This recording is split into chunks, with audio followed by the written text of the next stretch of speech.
आदरणीय दर्शकवृन्द नमस्कार। म सागरको डायरी युट्युब च्यानलमा हार्दिक स्वागत गर्दछु। सर्वप्रथम यहाँलाई म यो भिडियो देखाउन चाहन्छु। यो भिडियो हेर्नुस् त एक पटक।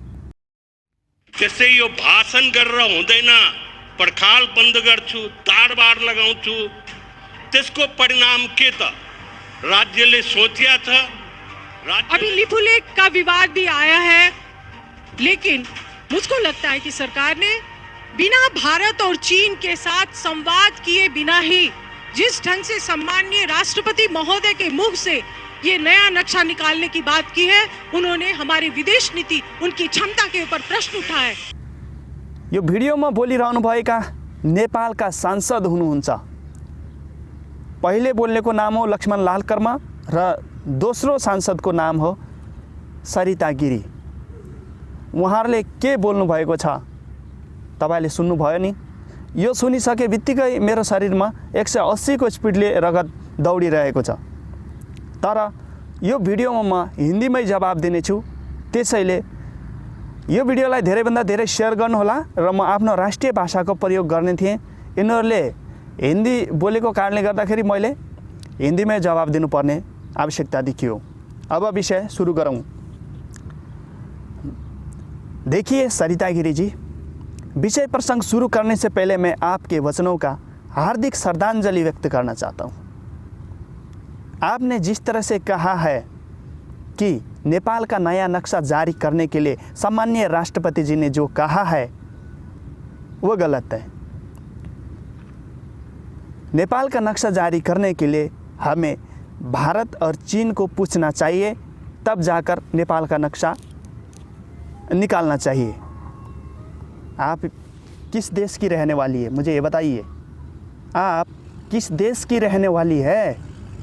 आप नेपाल की है या भारत की है या चाइना की है?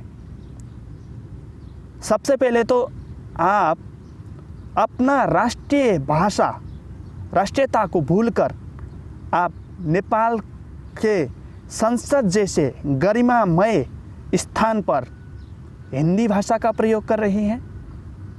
मुझे लगता है आप हिंदुस्तान से ही आई हैं और उसे मधेसी जनताओं ने चुनकर आपको सांसद बनाया है। आप मोदी की दास है या फिर मोदी की खानदान की कोई है।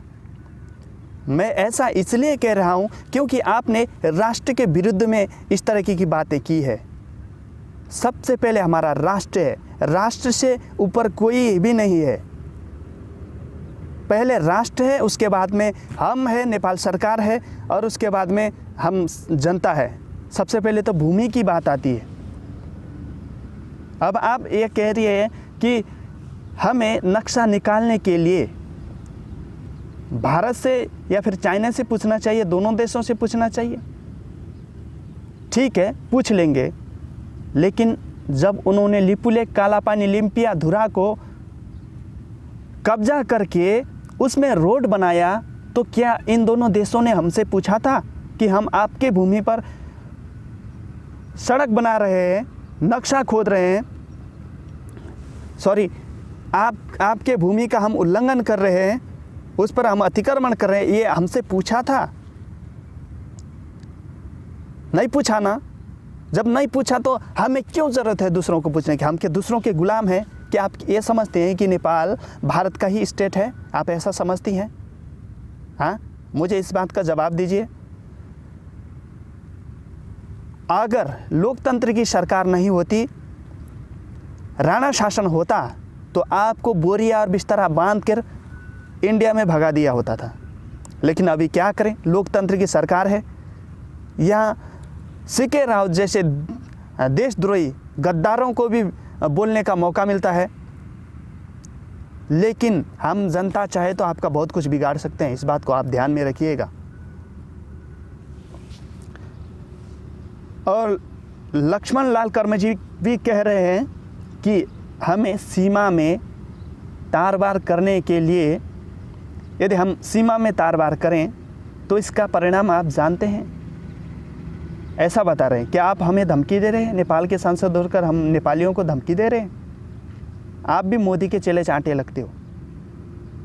ऐसा संसार में ऐसा कौन सा देश है जहाँ पर सीमा में घेरबार तारबार नहीं है? आप पाकिस्तान की सीमा पर चले जाइए, LOC को पार कर 2 कदम आगे जाइए, फिर देखिए क्या होता है। आपको गोलियों से भून देंगे। 1 कदम भी आप सीमा से आगे जाएंगे ना, गोलियों से भून देंगे। सब जगह सब देशों में सीमा का उसमें सुरक्षा के लिए तारबार या फिर दीवारें लगाई गई है। ठीक है, आप मानते हैं कि सीमा में तारबार लगाने से नेपाल सरकार को कुछ बिगड़ेगा। ओके, ठीक है, बिगड़ेगा तो फिर आप ऐसा कीजिए, जो आप घर बनाए हैं ना, वो घर में लोहे के छत अटकाने के लिए लोहे के 4 पिलर खड़ा कर दीजिए, ऊपर से छत डाल दीजिए, ताकि बारिश वगैरह आए तो उससे बारिश से आप बच सके। जो चारों तरफ का जो दीवार होता है ना, वो खाली छोड़ दीजिए, छोड़ दीजिए खाली। ऐसे ही आप खटिया लगा कर सोइए, बिना दीवारों के घर में आप खटिया लगा के सोइए। आप सो सकते हैं? नहीं सो सकते ना, तो फिर आपने ऐसा कह दिया कि सीमा में तारबार लगाने पर इसका परिणाम बहुत बुरा हो सकता है। आप तो धमकी दे रहे हैं ना। नेपाल के सांसद होकर हम लोगों ने आपको वोट देकर उठा के उस संसद तक पहुंचाया, तो आप ऐसे बात कर रहे हैं ना? ध्यान रहे, हम आपका बहुत कुछ बिगाड़ भी सकते हैं। हमने ही बनाया है, हम बिगाड़ भी सकते हैं, इस बात का आप ध्यान रखो। हम चाहे तो आपका बोरिया बिस्तरा बांध कर उधर इंडिया में भगा सकते हैं, देश निकाला कर सकते हैं, इस बात का ध्यान रखना। माननीय संसद, लोगों का मानहानि होगा, मानहानि होगा मेरे इस वीडियो से, लेकिन आपका जब कोई मान ही नहीं है तो क्या मानहानि होने वाला है? मैं इसीलिए बोल रहा हूँ क्योंकि आप देश के विरुद्ध में बोले हो, तो मैं भी देश के पक्ष में बोलता हूँ कि मैं आप लोगों से नहीं डरूंगा मैं। ठीक है, हमारा भी उतना ही अधिकार है जितना अधिकार आप लोगों का है। लोकतंत्र की सरकार है। इस नेपाल देश में बहुत से गद्दार भी पैदा हुए हैं, जिनका जाति धर्म संप्रदाय से कोई भी ताल्लुक नहीं रखता है। मेरा कहने का अर्थ है, लोग बोलेंगे मधेसी गद्दार होते हैं, लोग बोलेंगे पहाड़ी गद्दार होते हैं। नहीं, ऐसा नहीं है। गद्दारों का जाति धर्म कुछ भी नहीं होता है।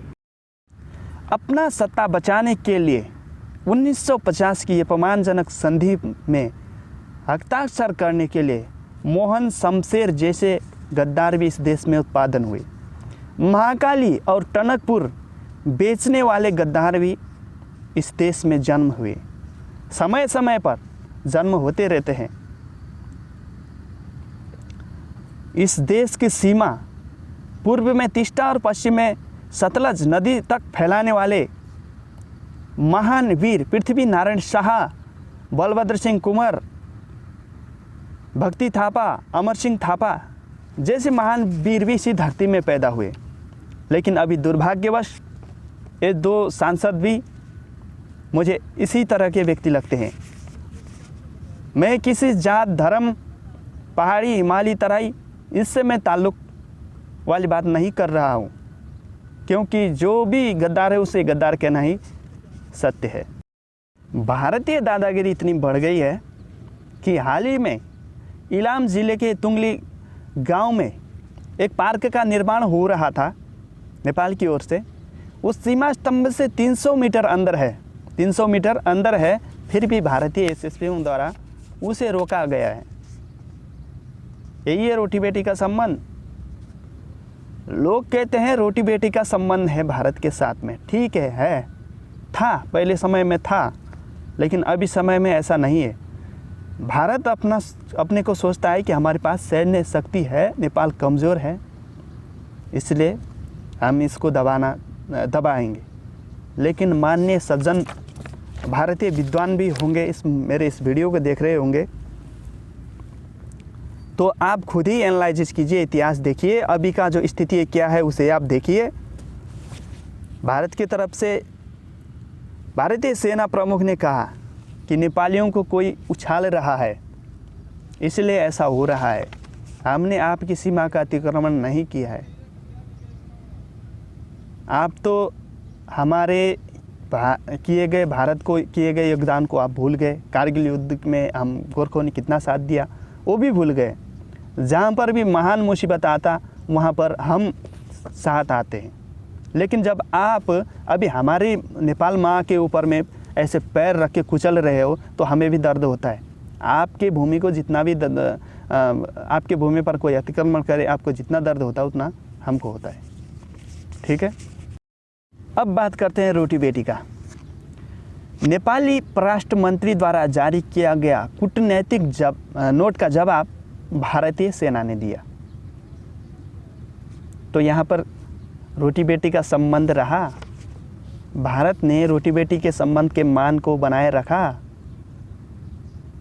सेना के द्वारा जवाब देने का क्या अर्थ होता है? क्या अभी नेपाल युद्ध की स्थिति में है? युद्ध करेगा अभी नेपाल? आपको ज़्यादा अपनी सेना का, अपने शक्तिशाली होने का और अपने मिसाइलों के ऊपर ज़्यादा घमंड है। लेकिन ध्यान रहे, हमारे पास उतने हथियार ना हो, हम लड़ नहीं पाएंगे, फिर भी हम शांति प्रक्रिया से इस बात को हम अंतर्राष्ट्रीय स्तर पर उठा करके, अंतर्राष्ट्रीय स्तर से तो आप डरोगे। विश्व के सभी देश जब संयुक्त राष्ट्र संघ में वहाँ पर न्याय के लिए आएंगे उस समय तो आप डरोगे। हमसे तो ना डरो, सही, न्याय से तो डरोगे, कानून प्रणाली से तो डरोगे। सन 2015 में जब नेपाल में भूकंप आया था तो उस समय भारत ने नाकेबंदी की थी, भारत ने ही की थी। लेकिन अब इस समय भारत ये कह रहा है कि तुम्हारे मदेशियों ने आंदोलन किया था इसलिए हम सप्लाई नहीं कर पाए नेपाल में, तो क्या हम इतने भेड़ बकरी के जैसे हैं जो हम आपकी बात को ना समझे? नेपाल में जितने भी प्रकार के दंगे होते हैं, फसाद होते हैं, जितने भी प्रकार के आंदोलन होते हैं, वो सब तो भारत ही करवाता है ना। क्या हमको मालूम नहीं है? भारत तो ऐसा कर रहा है, तुम जोगी, तुम्हारा करमंडल तुम्हारे ही सर में ठोकी। लेकिन हमको बेवकूफ़ बनाने के लिए मदेशियों ने आंदोलन किया था, ऐसा किया था। लेकिन इसको कौन करवा रहा था? और जो ये कालापानी लिपुलेख लिम्पियाधुरा की बात आती है, तुम लोग कहते हो कि ये तुम्हारी भूमि नहीं है, हमारी भूमि है। लेकिन बात क्या है ना, सुगौली संधि को अच्छे से रीडिंग करना चाहिए। सुगौली संधि को रीडिंग करने पर जब 4 मार्च 1816 में सुगौली संधि हुआ नेपाल और ईस्ट इंडिया कंपनी के बीच, तो उस समय नेपाल की सीमा का निर्धारण किया गया था।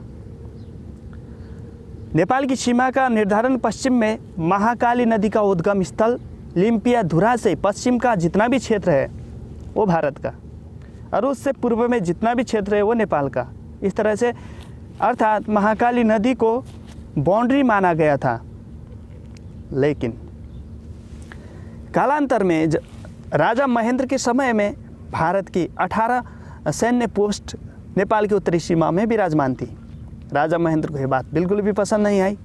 उन्होंने उसे हटाने के लिए तत्काल के कूटनीतिज्ञ डॉक्टर यदुनाथ खनाल को बुलाकर इसे हटाने के लिए प्रबंध किया,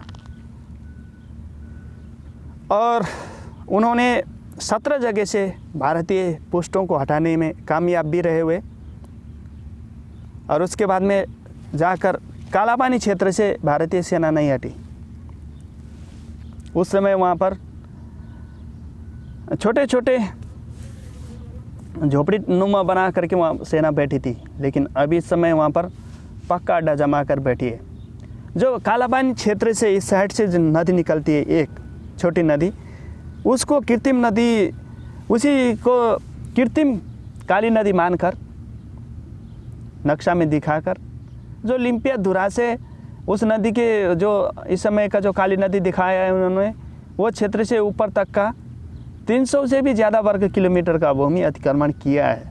और इस समय रोड कालापानी निकाल करके, कालापानी से इस साइड से वार से फिर पार से करते करते लिम्पियाधुरा जो हमारा भूमि है उसका अतिक्रमण करके वहाँ से रोड बना करके कैलाश मानसरोवर के लिए रास्ता बनाया है।